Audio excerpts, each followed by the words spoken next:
Hello, welcome. Welcome back on Werner Economics. Today I'd just like to introduce my latest Substack article. It's an unusual one in that it's longer than average. It's quite a long one. And despite that, it actually still only scratches the surface, but it gives key information, has a lot of links in it, and it really gives you a connection of international events and most importantly the background, what's behind it. The article is on the deep state.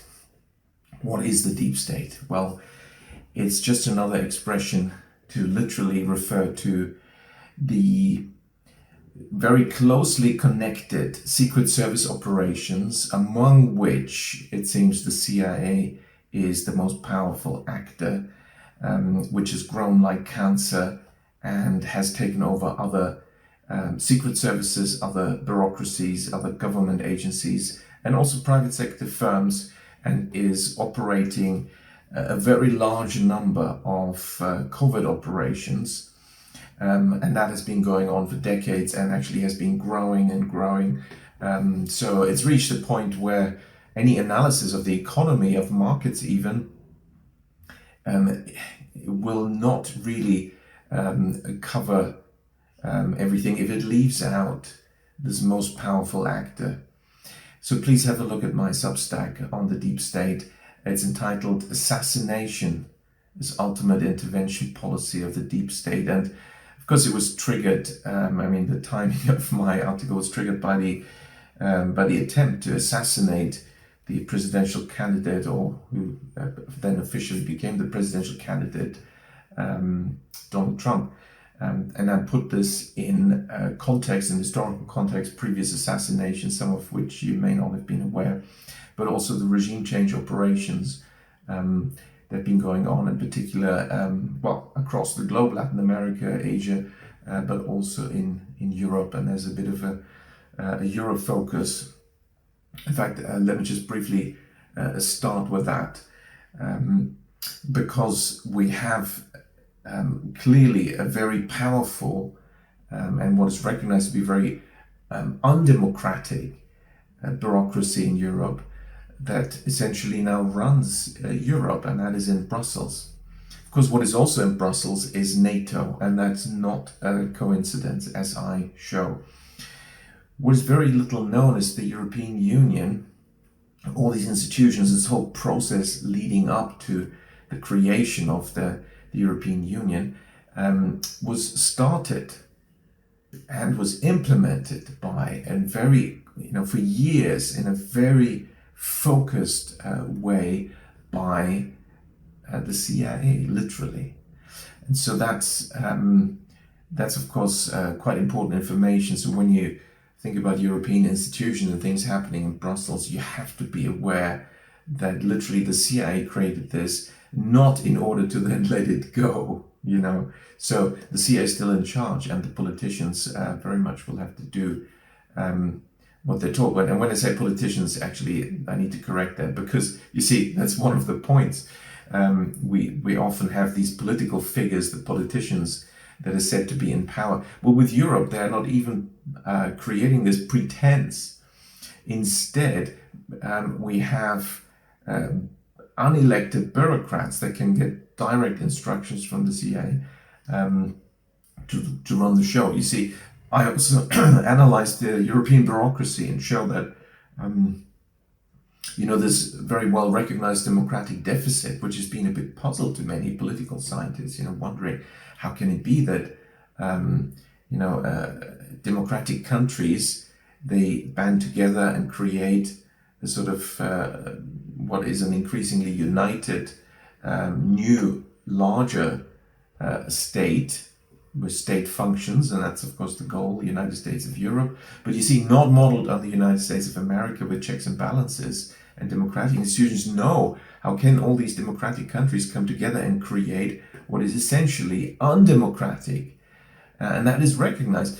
You see, the Soviet Union, is not considered an open democracy. But actually, on paper, it called itself a democracy. And you know why? Because it had a parliament. But of course, it was a rubber stamp sham parliament, because the parliament did not have any power to actually draft laws and propose them. And then parliament becomes a joke. And that, of course, was the case in the Soviet Union. The real power lay with the unelected Politburo. Now, that is exactly the setup that was created in Europe. The unelected Politburo is the European Commission. It's a matter of fact that the members of European Parliament have no power.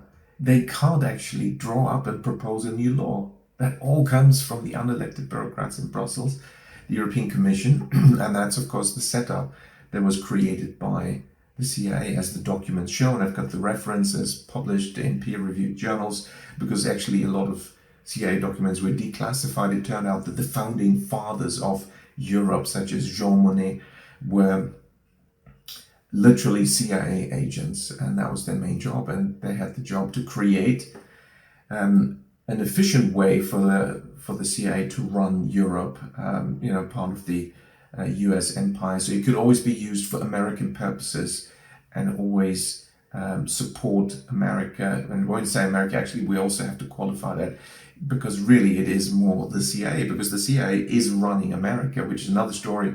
And I show how that happened. There's an important book I referred to by a very senior CIA person who became a whistleblower, Fletcher Prouty, that I referred to.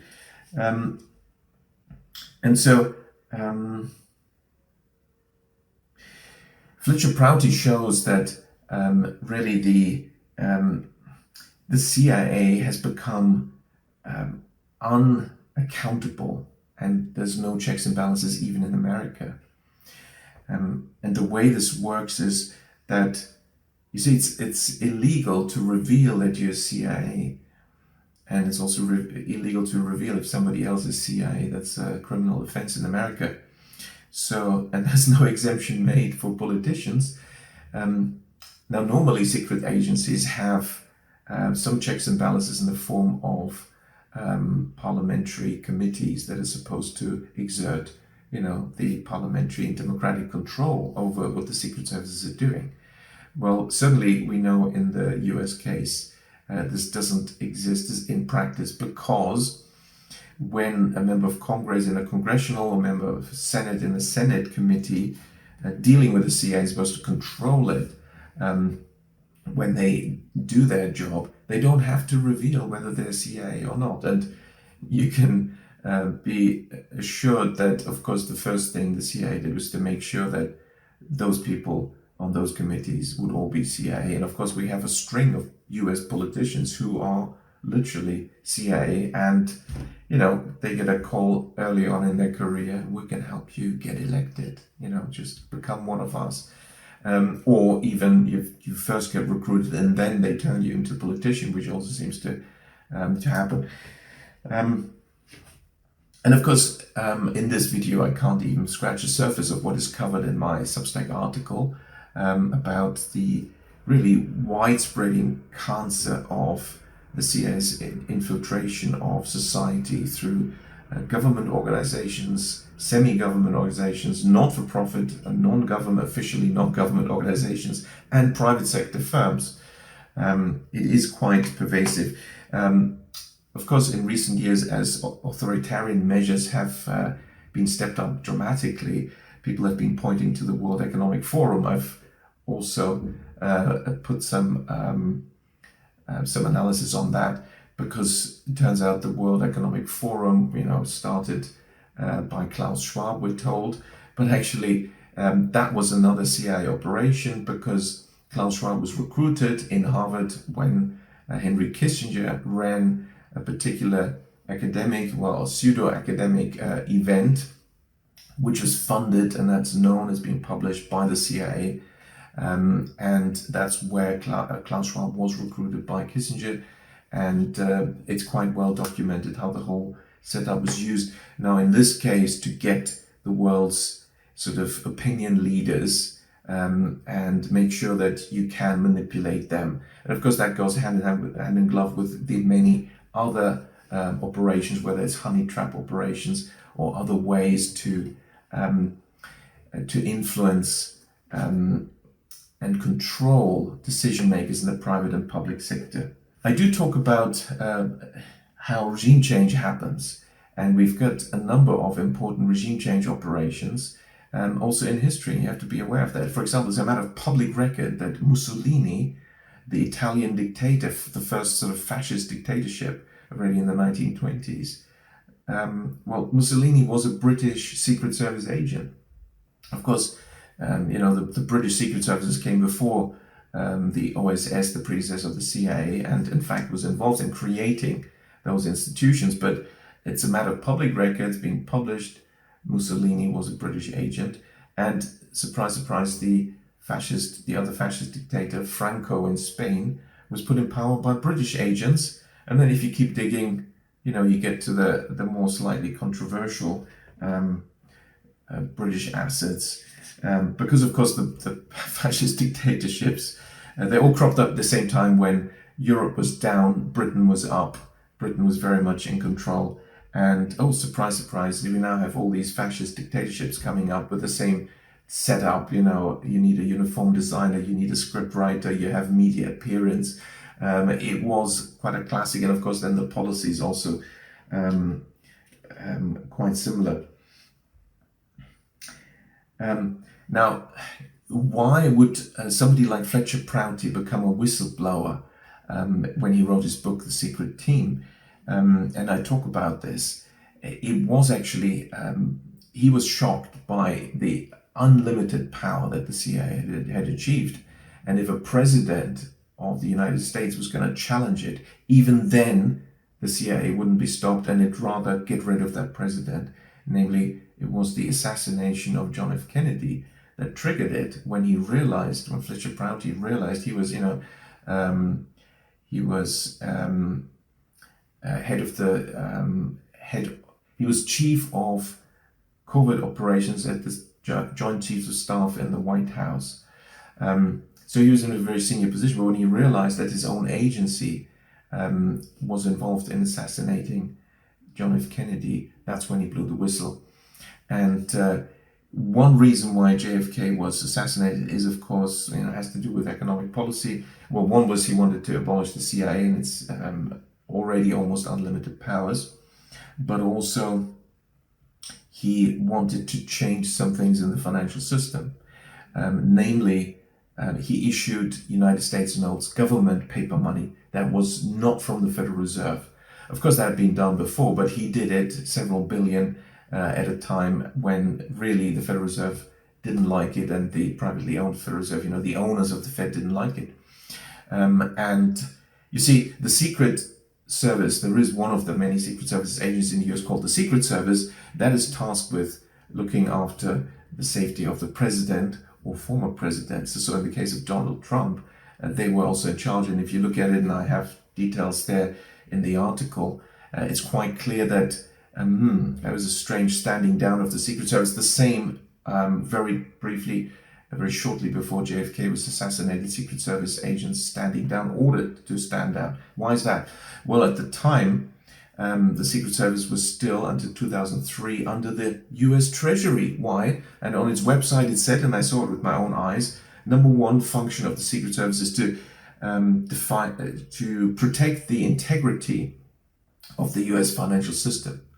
Number two, safety and life of the president, in that order. So if a president wants to challenge the Federal Reserve, well, there's a conflict. And number one is to protect the established system. And only number two is the life of the president. So, of course, it's now with the Department of Homeland Security.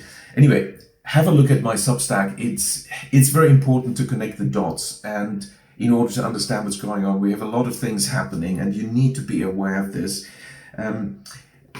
It was actually a British insightful person, Lord Acton, who said that power corrupts, and absolute power corrupts absolutely. And because there are no checks and balances, we have now a cancerous, turbo-cancerous, extremely powerful agency that has infiltrated the world, and really, because this is unlimited, unchecked power corrupts.